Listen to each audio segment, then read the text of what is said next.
नमस्कार, मेरा नाम है प्रशांत और आप देख रहे हैं ATV news India. ATV news India पर हमारी बहुत सारी सीरीज चलती रहती हैं। उन काफ़ी सारी सीरीज के 2-3 भागों में जो शख्स मेरे साथ स्क्रीन शेयर कर रहे हैं वो आ चुके हैं। इनका नाम अष्टम जी है, नीलकंठ अष्टम नीलकंठ इनका पूरा नाम है। आज की जो सीरीज है, मैं उनकी कंपनी के बारे में ना नाम लेते हुए आज की जो सीरीज है उस सिलसिले से शुरू करते हैं। सीरीज का नाम है लिखने वाले, जिसमें हम ब्लॉगर्स, पोएट्स और राइटर्स को बुलाते हैं। तो जो कंपनी के डायरेक्टर हैं उसको छोड़कर आज हम आते हैं राइटर अष्टम जी के पास। अष्टम जी ने एक किताब लिखी है जिसका नाम जिक्र है, डायमंड बुक्स ने वो पब्लिश करी है। तो अष्टम जी वो जो आपकी कविता की किताब बोलूंगा मैं उसे, तो वो जो जी किताब है आपकी उसका नाम उर्दू में है और आप हिंदी में लिखते हैं, जिक्र जी जिसका नाम हो। जी तो जिक्र के बारे में थोड़ा सा बताइए, फिर हम आगे बढ़ेंगे।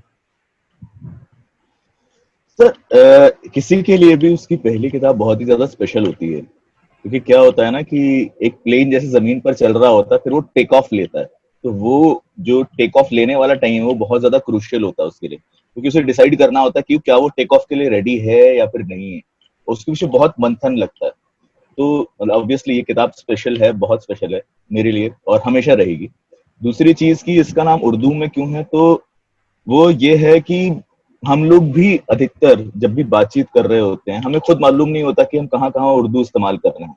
जैसे कि मैंने खुद कहा, खुद जो है वो उर्दू का शब्द है, वो हिंदी का शब्द नहीं है। तो इसलिए, और मतलब आज की भाषा तो ऐसी है कि हिंदी, उर्दू, अंग्रेजी सब जो है वो आपस में मिलजुल गई है।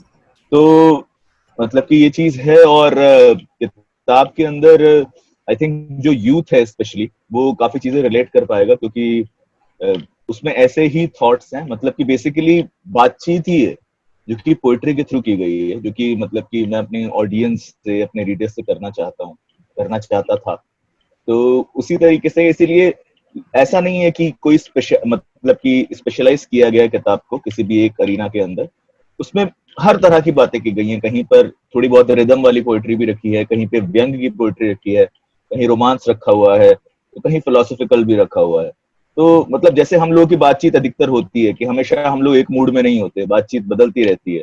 तो इसलिए उसमें भी अलग अलग सेक्शंस हैं जिसके अंदर अलग अलग तरह की पोइट्री है। कहीं पे रिदम पकड़ लेती है तो कहीं रिदम छूट जाती है। जैसे कि जिंदगी के अंदर भी होता है कि कहीं हम ताल पे नाच रहे होते हैं तो कहीं मतलब कि हम ताल बजा रहे होते हैं, कोई और नाच रहा होता है, कहीं ताल होती ही नहीं है। तो बस वैसा ही है कुछ। और मतलब बेसिक बात यह है कि भाषा ऐसी पकड़ने की कोशिश की है जिसमें कि ज्यादा बोलचाल के शब्दों और लोग बहुत ज्यादा रिलेट कर पाए। तो यही है जिक्र। अष्टम जी, आपने ये किताब समर्पित की है गुलजार जी को, जो कि गाने भी लिखते हैं, जी कविता भी लिखते हैं। जी काफी जी बड़े कलाकार हैं वो। अगर हम बात, मतलब अगर मैं जी बिना कान पे हाथ लगाए बात करूंगा तो शायद उनका अपमान होगा। तो क्यों जी गुलजार साहब के इतने बड़े फैन कैसे? लोग मिर्जा गालिब के हो रहे हैं, आजकल का जो यूथ है वो जॉन एलिया का भी फैन है, और जो हाँ स्वर्गीय हमारे राहत इंदौरी साहब है उनके भी काफी फैन है। तो आप गुलजार साहब के फैन क्यों? सर, मैं बहुत छोटी उम्र से लिख रहा हूँ। मतलब कि शायद क्लास 6 में मैंने पहली बार लिखा होगा, क्लास 5 या 6 के अंदर। और उसके बाद से मैं लगातार लिखता जा रहा हूँ। मगर कॉलेज में यानी कि ग्रेजुएशन में आने के बाद या फिर लगभग उसी वक्त पे मैंने गुलजार सर को पढ़ा। तो मेरे अंदर बहुत चेंज आया और मेरे को लगता है कि मैंने उनसे बहुत ही सारी चीजें सीखी हैं। आई थिंक अगर आप एक चीज शायद नोटिस करो तो मेरी पोएट्री के अंदर इमेजरीज बहुत होती हैं।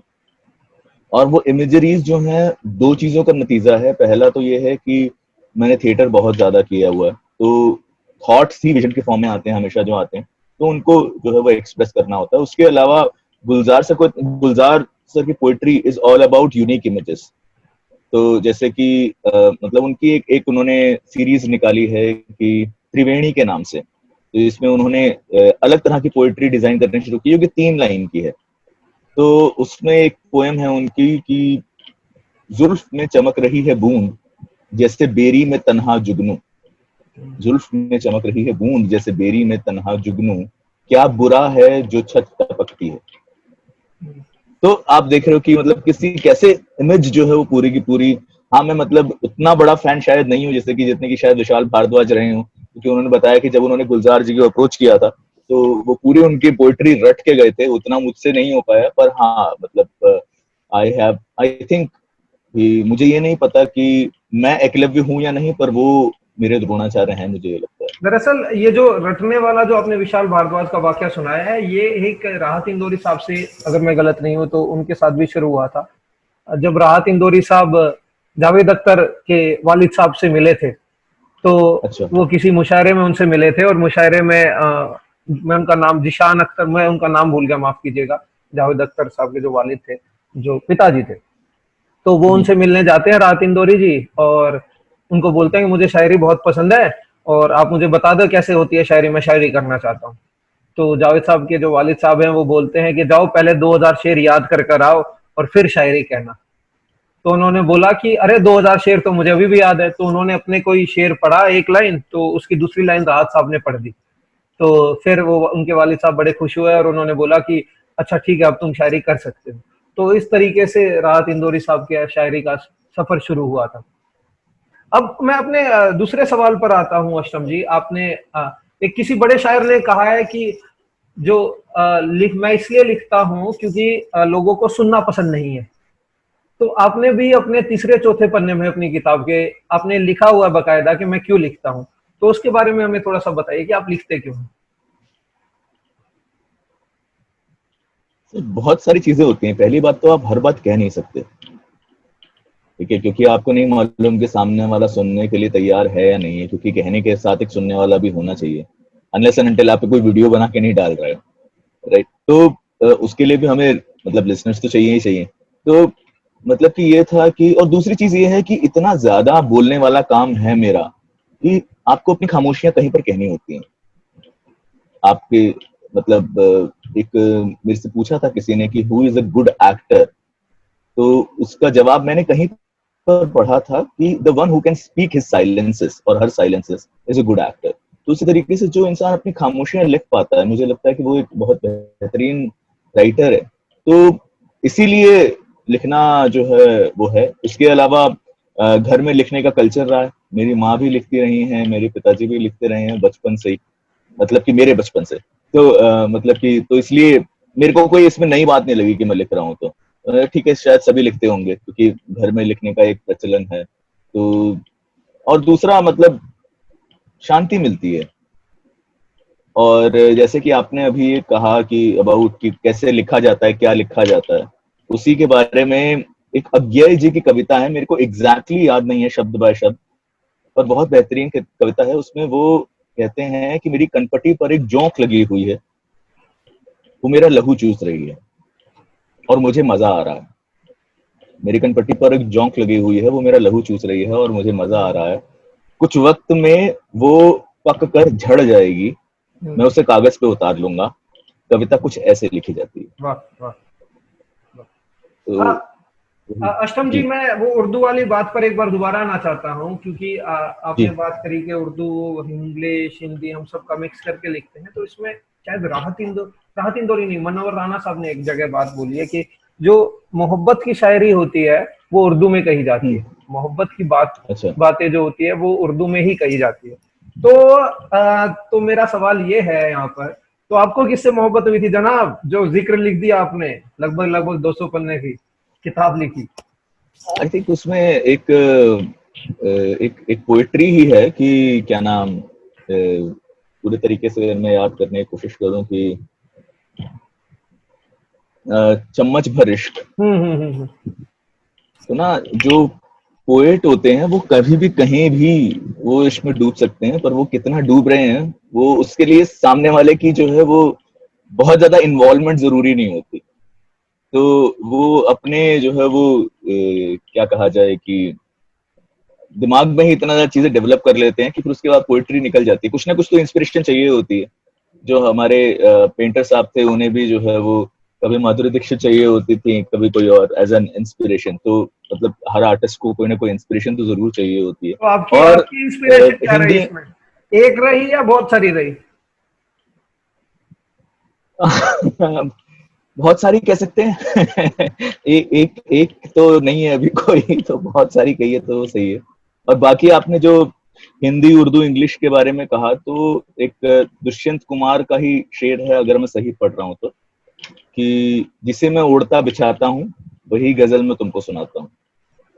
तो एक टाइम पे अगर मतलब सब लोग जानते हैं दुष्यंत कुमार जी का बहुत बड़ा जो है वो स्टेचर है जो हिंदी शायरी है उसके अंदर, क्योंकि पहले शायरी सिर्फ उर्दू में ही कही जाती थी।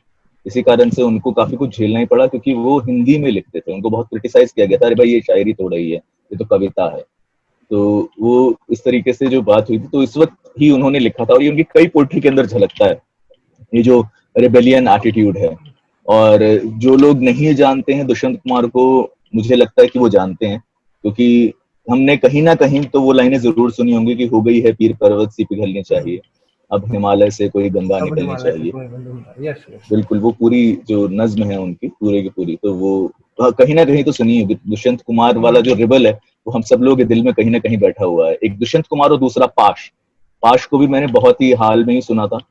जो लोग शायद पाश नाम नहीं जानते, पाश पंजाबी पोएट रहे हैं और बहुत क्रांतिकारी पोएट रहे हैं, बहुत मैं बेहतरीन लिखते रहे हैं। आपसे एक सवाल जानना चाहता हूँ इसी बीच में, क्योंकि आपने अज्ञे का भी नाम लिया है, आपने आपने पाश का भी नाम लिया है, और क्योंकि मैं जोना लिया का नाम ले चुका हूँ, ये अभी दोबारा निकल कर आ रहे हैं। इनको एक किस्म से देखा जाए तो भुला दिया। दुष्यंत कुमार जी तो हमारे काफी बड़े लेजेंड हो गए, चलो उनको किताबों में भी पढ़ाया जाता है, पर अज्ञे पाश इनको शायद नहीं पढ़ाया जाता, और अब ये इंटरनेट के थ्रू दोबारा निकलते आ रहे हैं, वापिस आ रहे हैं। जी। तो आपको क्या लग रहा है कि इंटरनेट हमारी जो खोई हुई विरासत है उसको वापस लाने में कितना कारगर है एज ए राइटर, बाकी राइटर्स को वापस लाने में? मैं देखिए, ये मेरी अपनी सोच है, तो इसमें हो सकता, मुझे नहीं मालूम इसमें कितनी नहीं है, मगर मुझे एक चीज जो लगती है कि बीच में एक दौर आया था जब पाठक बहुत ही ज्यादा कम हो गए थे, पढ़ने वाले बहुत ज्यादा कम हो गए थे। और मुझे एक जो चीज लगती है कि पोएट्री के रिवैम्प के अंदर एक बहुत बड़ा हाथ जो है वो कुमार विश्वास का है। कोई दीवाना कहता है, कोई पागल समझता है, वो लगभग हर यूथ के कान में वो पोएट्री थी उस टाइम पे जिस तरीके से आई थी। और एक इनिशिएशन पॉइंट हर इंसान को चाहिए होता है बस, उसके बाद तो फिर आपको हर एक कदम पे सीढ़ी चढ़नी होती है। तो वहां से, और अंग्रेजी के अंदर मतलब क्वालिटी के ऊपर मैं कमेंट नहीं करूंगा, पर कई लोगों ने चेतन भगत से पढ़ना शुरू किया, तो मतलब कि पढ़ना शुरू किया, उसके बाद उन्होंने बहुत सारे लोग पढ़े हैं आगे, पर कोई ना कोई इनिशिएशन पॉइंट चाहिए होता है। तो हिंदुस्तानी रीडर्स के लिए जो पढ़ने वाले नहीं थे उनके लिए बहुत ज्यादा जो है वो बढ़िया चीज रही है। और इंटरनेट मोस्ट डेफिनेटली, जैसे कि आप कई लोगों की आवाज में भी, आप यूट्यूब पे कितने बेहतरीन चैनल है, इन पे एक्टर्स ने भी अलग अलग पोइट्री जो है वो पढ़ी हुई है, तो वो भी है जिससे कि आप एक्सप्रेशन ज्यादा बेहतर समझ पाते हैं। पहले क्या होता था कि भाई उर्दू का कोई शब्द है जो आपके समझ में नहीं आ रहा, या फिर कोई हिंदी में भी ऐसा शब्द लिख दिया है, जैसे दिनकर जी की कविता मतलब बहुत क्लिष्ट हिंदी के अंदर है कभी कभी, तो हो सकता है वो समझ ना आए। कुछ लोग जो है वो थोड़ी अवधि के अंदर लिख देते हैं, तो अवधि शायद समझ ना आए। तो अब इंटरनेट से आपको सब कुछ सरल तरीके से समझ भी सकते हैं, और उसके इंटरप्रिटेशंस भी जो है वो सुन सकते हैं, समझ सकते हैं। तो मतलब इसमें कोई गलत बात नहीं होगी कि अगर हम कहें कि इंटरनेट से जो है वो, आई थिंक पोएट्री रीडर्स के लिए और इवन प्रोज रीडर्स के लिए भी बहुत ही ज्यादा फायदा रहा। चलिए अब आते हैं आपकी कविताओं पे। आपने बहुत सारी कविताओं में दो मिस्त्री हुई या गुजारिश हुई या बहुत सारी हुई, उसमें आपने हिंदी अंग्रेजी भी मिक्स करी हुई है। जैसे आपने नेक्स्ट रेस्ट बोल दिया जी। कई जगह, आपने आपने बहुत सारी अलग अलग शब्दों का अंग्रेजी में उपयोग किया है, वो क्यों? जबकि आप हिंदी में लिख रहे हैं। अमूमन तौर पर इसको खारिज भी कर दिया जाता है कई जगह कि हिंदी में अंग्रेजी क्यों मिला दी कविता लिखते हुए, या उर्दू के साथ आपने अंग्रेजी क्यों मिला दी, तो ऐसा क्यों किया? सर देखिए, मेरे लिए ना एक तो थॉट और शब्द बहुत ज्यादा मायने रखता है, ठीक है। अब अगर मैं आपसे बात करते करते लाइट ईयर्स कहता हूं, मेरे हिसाब से पोइट्री ऐसी होनी चाहिए जो जिसमें बहाव हो, पानी की तरह बहती रहे और आपके दिल में उतर जाए, वो एक पोइट्री है मेरे हिसाब से। और अगर उसके अंदर आप ऐसे ऐसे शब्द डाल रहे हैं जिनके लिए बार बार डिक्शनरी देखनी पड़े, तो वो पोइट्री दिल तक नहीं उतर पाती। तो जैसे कि अगर मैं आपको बोल रहा हूँ लाइट ईयर्स, तो शायद आपको वो शब्द मालूम हो, पर वहीं पे मैं प्रकाश वर्ष अगर मैं बोल देता हूँ, तो आपको पहले तो ये लगा, अरे यार ये कहाँ से शब्द आ गया। तो ऐसा नहीं है कि मेरे पास शब्द नहीं है, पर मुझे लगता है कि उस भाषा में बात की जाए जिसमें लोग समझ पाते हैं। तो ये इसमें कहीं ना कहीं गुलजार सर से भी, हाँ बिल्कुल, मोस्ट डेफिनेटली वहां से भी जो है वो इन्फ्लुएंस है। ऑल्दो वो भी कई बार ऐसी बातें लिखते हैं कि जिहाल मस्ती मकन बरंदिश बहारे हिवरा बारे में। बेचारा दिल है, कि कुछ समझ नहीं आता कि शुरुआत में क्या बात कह दी गई है। पर हाँ, कि कुछ ना कुछ बातें ऐसी कहनी जरूरी है कि जो आपका रीडर है उसको उसके दिल तक पहुंचे, क्योंकि पोइट्री वही है जो दिल से निकलती है और दिल तक पहुंचती है। तो आपकी बहुत सारी कविताओं में, चाहे वो आप तुम्हें क्या चाहिए में चांद का बहुत इस्तेमाल हो रहा है, गुमी कहानी में बहुत चांद का इस्तेमाल हो रहा है, बहुत सारी कविताएं जो मैं आपकी पढ़ रहा था, अपना जहा, उसमें भी चांद का इस्तेमाल हो रहा है। तो ये चांद के साथ क्या रिश्ता रहा है आपका? बाकी पोइट्स तो चलिए अपना इश्क चांद के थ्रू जाहिर करते रहते हैं, और आपकी क्या कहानी है इसकी? समझ भर इश्क कितना हुआ फिर इससे? चांद मुझे, इवन चांद के अलावा सागर भी बहुत ज्यादा यूज किया हुआ है, क्योंकि उसके मुझे ऊपर मैं ये बाद में लगता है आने कि ये, वाला हूँ, पर अब आपने बोल दिया है तो दोनों के बारे में ही बता दीजिए। चांद, असल में हवा, मुझे ये लगता है, सागर, आसमां के कई बार कहीं पर जिक्र हुआ है, तो अब इन सबको आप मिक्स करके एक ही बार में बता दीजिए। असल में चांद की रेलेवेंस अगर मैं चांद से बात करता हूँ तो पहली बात तो चांद और सागर मुझे दोनों बहुत सुकून देते हैं, ठीक है, और उसके अलावा बहुत ज्यादा इंस्पायर करते हैं, पर अलग अलग तरीके से। जैसे कि चांद मुझे एक तो शीतलता से इंस्पायर करता है, और दूसरा मुझे इस तरीके से भी इंस्पायर करता है कि अंधेरा जितना भी हो, अगर एक स्पॉट भी आसमान के अंदर है तो वो काफी है। तो बहुत अलग तरीके से मुझे चांद इंस्पायर करता है, और चांद मामा भी होता है, और दो दो माँ मतलब उसके अंदर छिपी हुई हैं।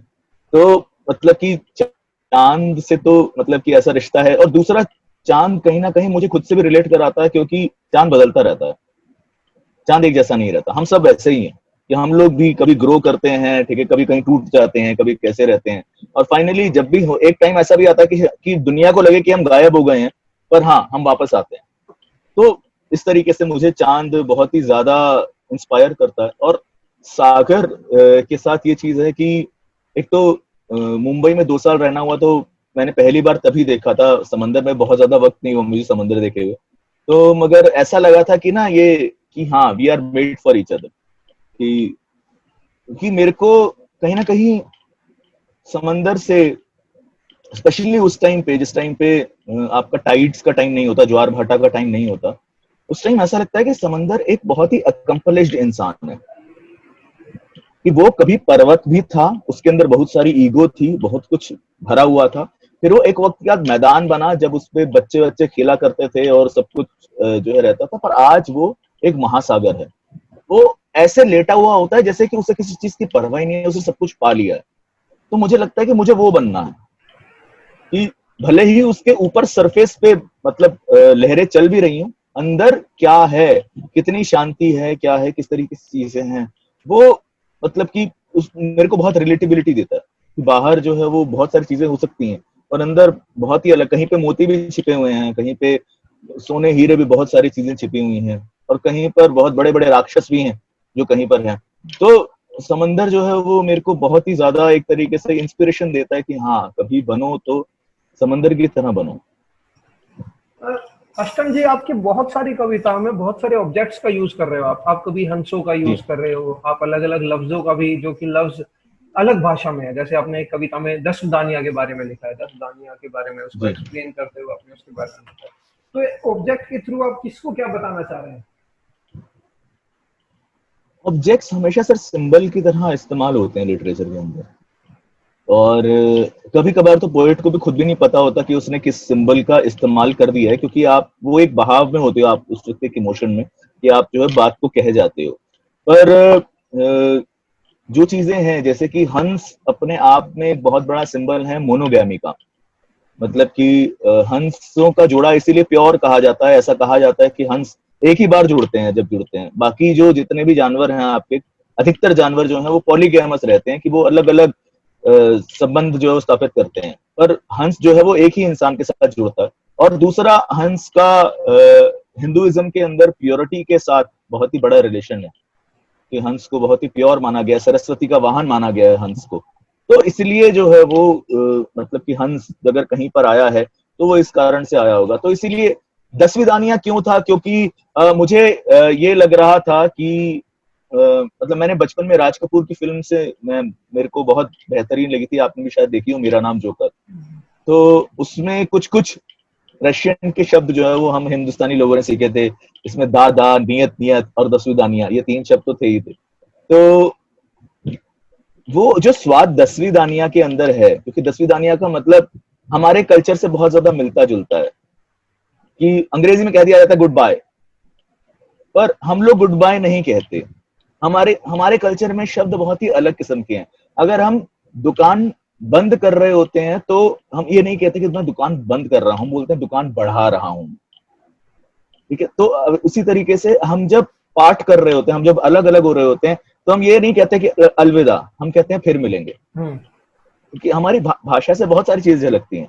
तो वही 10वीं दानिया का भी मतलब है कि फिर मिलेंगे, एक जैसे कि होप है उस शब्द के अंदर। हम मिलते हुए भी नमस्ते करते हैं और जाते हुए भी नमस्ते करते हैं।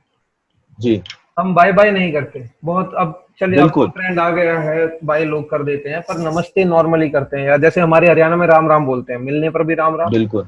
और जाते हुए भी राम राम बोला जाता है। चलिए एक बहुत जरूरी सवाल है मेरा। आपने एक पिता के ऊपर कविता लिखी है। अमूमन तौर पर माँ के ऊपर कविताएं आजकल नौजवान लिख लेते हैं, पिता के ऊपर कविताएं ऐसा माना भी जाता है कि पिता के ऊपर लिखना थोड़ा मुश्किल हो जाता है, क्योंकि वो इमोशन ज्यादा नहीं दिखाते, माँ इमोशन दिखा देती है। तो पिता के ऊपर कविता लिखने की वजह? मेरे पिता इंस्पिरेशन रहे हैं मेरे लिए। और आपने सबसे आपने मतलब एक एक मैं जगह कहूंगा तो आपने एक जगह लिखा है कि मेरे बच्चे मुझे बूढ़ा नहीं होने देते, ये पिता बोलते हैं। हाँ, ये मेरे पिताजी बोलते हैं मेरे को एक्चुअली। ये किसी किसी बड़े शायर का शेर है मनोवर कि राणा मेरे का बच्चे। मनोवर राणा का दरअसल ये शेर है। और वो शेर हाँ, ये है कि मैं जब भी अपनी माँ के पास जाता हूँ और मेरी माँ हमेशा मुझे बोलती है, जब तक तुम्हारी माँ जिंदा है तब तक तुम बूढ़े नहीं हो सकते हो। तो उसी सिलसिले में, इसलिए मैं आपसे जानना चाहता हूँ, उसमें एक बहुत प्यारी लाइन आती है कि मेरे बच्चे मुझे बूढ़ा नहीं होने देते। तो इसके बारे में मुझे, इस कविता के बारे में थोड़ा सा बताइए। असल में ना जो पिता का प्रेम होता है सर, बात ये है कि हम सब लोग पितृसत्ता यानी कि पेट्रियार्की के अंदर, अब देखो मैं पितृसत्ता कहूंगा तो बंदे को लगता है पता नहीं क्या बोल दिया सामने वाले को, तो ये पेट्रियार्की कह रहा हूँ तो कुछ ना कुछ समझ जाते हैं लोग, क्योंकि बहुत ही इन वर्ड है। तो हम सब लोग उसी के अंदर बड़े हुए हैं, पले बड़े हुए हैं। तो उसके अंदर सिर्फ औरतें सफर नहीं करी हैं, उसके अंदर आदमी भी बहुत ज्यादा सफर करते हैं, कि आदमी को हमेशा स्ट्रांग रहना होता है। मैं अक्सर कहता हूँ कि पिता का प्यार अपने बच्चों के लिए, कम से कम हम जिस जनरेशन से गुजरे हैं, आज के पेरेंट्स बहुत ज्यादा, आज के मेल्स ज्यादा एक्सप्रेसिव हैं उस जनरेशन से, और हो सकता है आने वाले और भी ज्यादा एक्सप्रेसिव हों। पर हम लोगों के वक्त में मतलब जब तक हम लोग जगते थे तब तक पिता काम पे चले जाते थे, और उनका दिया हुआ प्यार जो था वो भी सुबह उनके हमारे माथे पे दिए हुए चुंबन की तरह होता था, जो कि हमारे जगने तक सूख चुका होता था, हमें पता भी नहीं था। माँ तो एक्सप्रेस कर देती है पर पिता नहीं कर पाते। इसीलिए थिएटर के अंदर भी वात्सल्य भाव अलग से मेंशन किया गया है, क्योंकि वात्सल्य भाव है ही बाकी सारे भावों से अलग है बहुत ही ज्यादा, जो कि पिता का एक तरीके से प्रेम रहता है। तो इसीलिए, और अगर आप वो पोएट्री भी पढ़ोगे तो उसमें सिर्फ एक ही लाइन है जिसके अंदर जो है वो मतलब एक टीस भी है, एक प्यार भी है, सब कुछ है उसमें। और वो सिर्फ एक लाइन है कि वो जब अपनी बेटी से बोलते हैं कि तुम्हें याद है कि जब मैं तुम्हारे साथ थी, जब तुम छोटी थी और हम ऐसा खेला करते थे, वैसा खेला करते थे, और एकदम से वो रुक जाता है और फिर कहता है कि तुम बड़ी क्यों हो गई। हम्म। और मैं मतलब कि मेल्स के बारे में तो नहीं कहूंगा, पर हाँ कि मैंने किसी भी लड़की को जिसको ये पढ़ाया है तो उसकी आंखों में मैंने आंसू तैरते हुए देखे हैं हम्म। उस टाइम पे, क्योंकि उसमें इतना टीस और प्यार एक लाइन के अंदर ही आ गया है। तो शायद मैं किसी जोन में हूंगा कि एक मैं ये एक लाइन लिख एक पाया। बहुत बड़े राइटर ने एक बहुत अच्छी बात बोली थी कि अगर तुम लिख रहे हो और तुम्हारी आंखों में आंसू नहीं है, और जब तुम्हारे रीडर उसे पढ़ रहे हैं और उसके आंखों में आंसू नहीं है, तो तुम लिखो मत जिंदगी में कभी भी। तो शायद आपने वो वाला मुकाम हासिल कर लिया। तो आप, मैं चाहता हूं कि आप अपनी अगली किताब भी जल्दी से जल्दी कुछ ना कुछ लिखे और हम तक भेजते रहे। अष्टम जी जो है वो काफी सारे ब्लॉग्स भी लिखते रहते हैं, अपना खुद का भी काफी कुछ लिखते रहते हैं। तो वो भी मैं अपने यूट्यूब के जो लिंक है उसमें शेयर कर दूंगा, ताकि आप लोगों तक पहुंचे कि हमारे हिंदी में भी बहुत सारा अच्छा अच्छा काम हो रहा है। मैं नहीं कह रहा कि कभी नहीं हुआ, होता आ रहा है। और मैं निश्चित तौर पर कह सकता हूँ अष्टम जी जैसे राइटर से मिलके कि आगे भी चलता रहेगा, क्योंकि बहुत सारे लोग वो झंडा उठाकर खड़े हैं कि हिंदी अच्छा नहीं लिखी जा रही है, हिंदी अच्छी नहीं लिखी जा रही है। तो मैं अष्टम जी के हवाले से ही कह सकता हूँ कि हमारी हिंदी अभी भी सुरक्षित हाथों में है। तो अष्टम जी, मेरा आखिरी सवाल, लिखना क्योंकि आपने बोला कि आप अपने साइलेंस को किल करना चाहते हैं, इसलिए आप लिख रहे हैं। ठीक है, जो आपके अंदर के जो लापता इंसान है, आप उसको ढूंढने की कोशिश कर रहे हैं। अपने जो मेरे जो आपके पाठक हैं और जो मेरे व्यूअर्स हैं, उनके लिए कोई एक आखिरी मैसेज आप समझे, लिखने के ऊपर खासकर। एक तो मैं साइलेंस को किल नहीं करना चाहता, साइलेंस को मैं एक्सप्रेस करना चाह रहा हूँ अपने, जो मेरे अंदर की खामोशियां मेरा बैठी मेरा हुई हैं। माफ करना, मैंने गलत शब्द का इस्तेमाल कर लिया। जी। मैं वो वाला राइटर अभी नहीं हूँ, तो इसीलिए माफ कीजिए। लिखने के ऊपर ये है कि जैसे कि आपने भी बोला कि असल में ना लिखने के लिए हमारे पास बहुत ज्यादा इंस्टीट्यूट्स नहीं है। पोइट्री जो है वो सिखाने के लिए मेरे पास भी कोई नहीं था, और एक मुझे भी अभी शायद तक। शायद वसीम बरेलवी जी ने, या पता नहीं किसी बड़े शायर ने, माफ कीजिएगा मैंने आपको रोका, उन्होंने एक जी बहुत जी। अच्छी बात बोली। उन्होंने कहीं पर बोला कि आपको ना एक्टिंग बनने की क्लासेस मिलती है, आपको स्क्रिप्ट राइटिंग बनने की क्लास मिलती है, पर आपको पोएट या शायर बनने की कहीं कोई इंस्टीट्यूट नहीं है जो आपको सिखाता है। तो अब आप यहाँ से अपना कंटिन्यू कर सकते हैं। बिल्कुल सही, मतलब कि तो इसीलिए सबसे बड़ी बात ये है कि पढ़िए, और बहुत पढ़िए, और अलग अलग भाषाओं में पढ़िए। मतलब मजेदार बात भाषा की यही है। मैं कुछ वक्त पहले एक स्पेनिश राइटर की किताब लेके आया था जो कि इंग्लिश में ट्रांसलेटेड थी, और उसमें अच्छी किताब बात ये थी कि उसमें बाएं हाथ को स्पेनिश लिखी थी और दाएं हाथ को ही अंग्रेजी लिखी हुई थी उसकी। तो उसमें उन्होंने मधुमक्खी का, यानी कि बम्बल बी, ठीक है, उसका इतना बेहतरीन सिंबॉलिक यूज किया हुआ था। मुझे पता लगा कि हमारी संस्कृति में वो इस्तेमाल नहीं है उस चीज का। तो हर एक संस्कृति अलग सिंबल्स इस्तेमाल करती है, तो अलग अलग सिंबल्स को पढ़िए, खुद मैच्योर होइए और लिखते जाइए। मैंने कभी ये नहीं सोचा था, मतलब मैं फ्रैंक होकर बताऊं कि मैंने कभी नहीं सोचा था कि मुझे किताब लिखनी है। मैं अपने लिए लिखता था हमेशा, और पर एक वक्त के बाद ये लगा कि हाँ, शायद अब अपन उस मुकाम पे पहुंच गए हैं कि अब हम लोगों को आगे बढ़ना चाहिए। तो उसके लिए लगा कि किताब एक अच्छा माध्यम है जो कि इस्तेमाल कर सकते हैं हम लोग।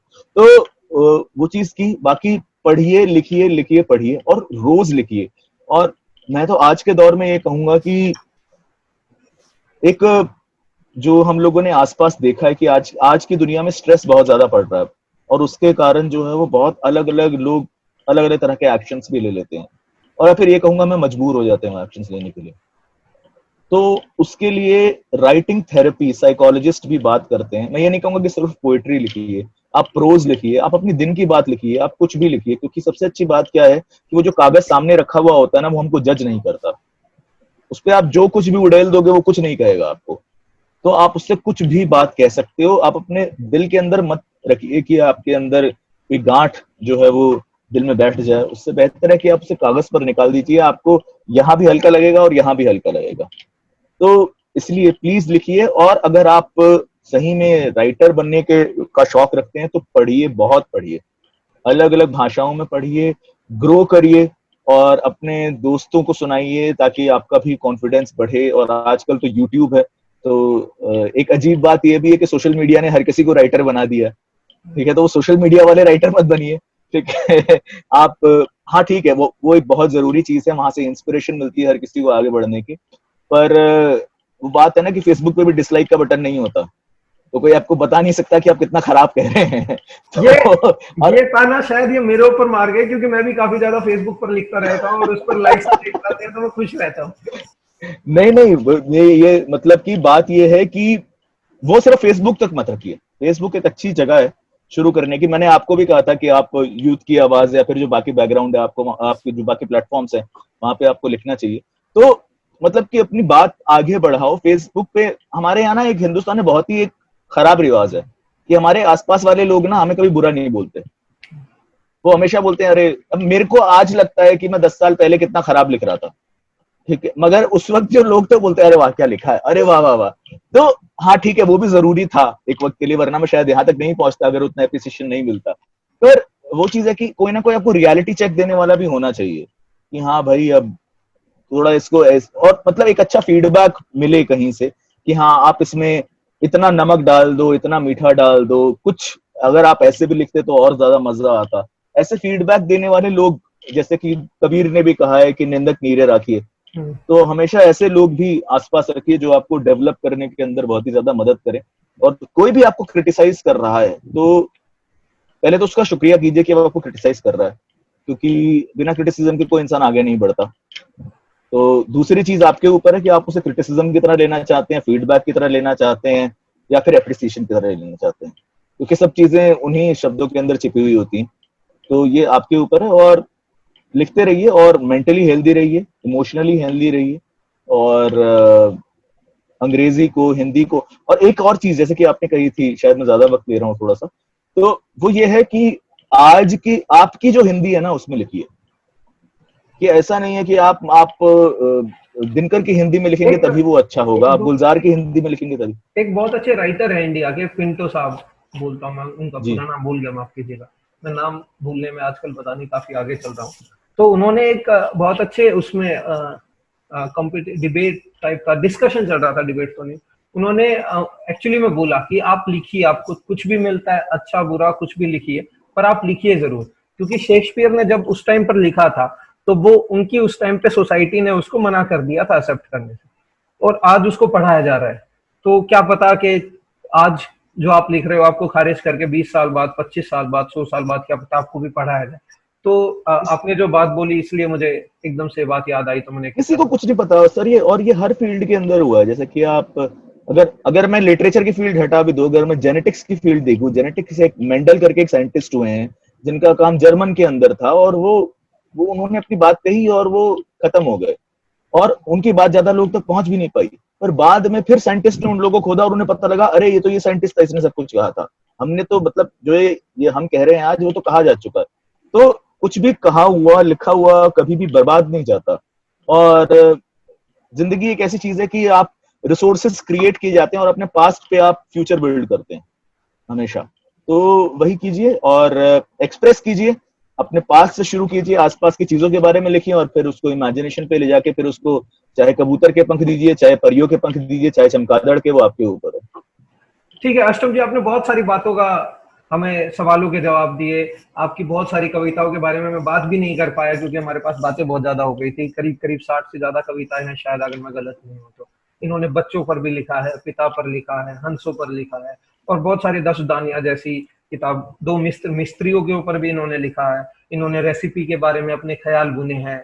इन्होंने अपना जहां करके बच्चों के ऊपर एक कविता लिखी है बहुत अच्छी। इन्होंने लापता करके एक बहुत अच्छी कविता लिखी है। जब आप इनकी किताब खरीदोगे तो आपको सारे पढ़ने को मिलेगी। मैंने आप लोगों के लिए वो जो आपकी एक्साइटमेंट थी वो किल नहीं करी। यहाँ पर मैं शायद किल शब्द का इस्तेमाल ठीक से कर पाऊंगा। तो अष्टम जी बहुत बहुत धन्यवाद आपका हमारे से जुड़ने के लिए। मैं कोशिश करूंगा कि आपकी एक किताब जल्दी आए और हम आपसे जल्दी दोबारा दूसरी किताब के सिलसिले में दोबारा जुड़े।